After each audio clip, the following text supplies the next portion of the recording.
Or squat and deadlift enough to build abs? This is a big question we are going to answer today. This is Pete from Burke Entertainment. Today we are going to talk about squats and deadlifts, how they affect your abs. Some fitness trainers believe that the only abs exercise you need are squats and deadlifts, two compound exercises that work multiple muscles groups, including your core. If you are not doing these exercises regularly, you should be. These two moves work the muscles in your lower body as well as the muscles in your back and abs. Because you are working multiple muscles group, the calorie burns is greater than when you do crunches as well. One reason is it is hard to get your abs to pop is there is much body fat covering them. Compound exercises like squats and deadlifts burn more fat than isolation abdominals exercises on a mat. When you do crunches, you feel it more in your abs, but you are not burning many calories. When you squat, you feel it more in your quads, hamstring, and thighs than you do in your abs. But your entire core is actually working to support and stabilize you as you squat down and come back up. Then there is the deadlifts, a compound exercise that simultaneously work your lower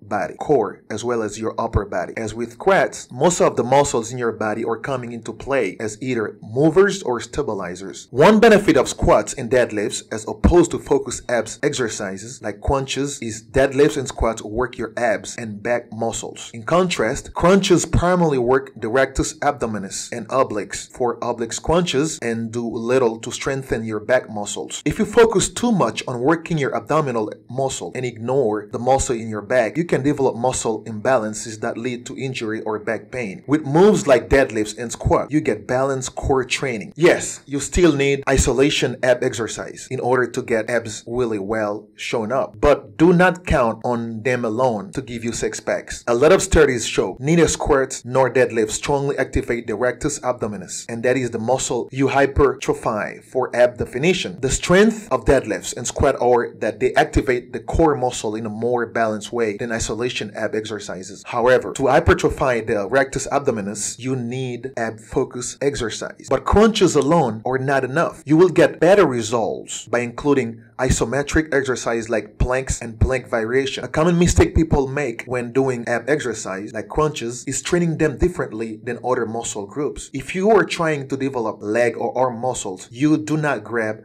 a super light pair of weight. Do 30 or 40 reps. You add resistance and gradually increase that resistance over time to abide by the principle of progressive overload. If you are trying to hypertrophy your abs, the same should be true. For one, slow down the movement to increase the time under tension. Once you can do 20 slow reps, it is time to make the exercise harder. You can do this by changing your arm position, by extending your arms over your head, or by holding a dumbbell when you crunch. To make matter worse, most people cheat when they crunch. It is easy to tap into momentum and use your upper body to push yourself off the mat. Bad move. This takes the stress off your abs. In addition, when you lift your body too high, you work your hip flexors more than your abs. When you crunch, lift your shoulders to a high of no more than 45 degrees. According to a study published by the American Council on Exercise, the traditional crunch based on EMG is one of the most effective ab exercise, but only when you use good form and avoid momentum. Do not forget to add crunch and plank variation to hit your abs from different angles. For growth and change, you need to vary the stress you place on your abdominal muscles. The bottom line, squats and deadlifts support ab development, but they target your posterior core rather than the muscle in the front of your abs. That is why you still need targeted abdominal exercise like crunches and planks. However, deadlifts and squats burn more body fat than isolation exercise. One of the reasons people do not have ab definition is because there is a layer of fat covering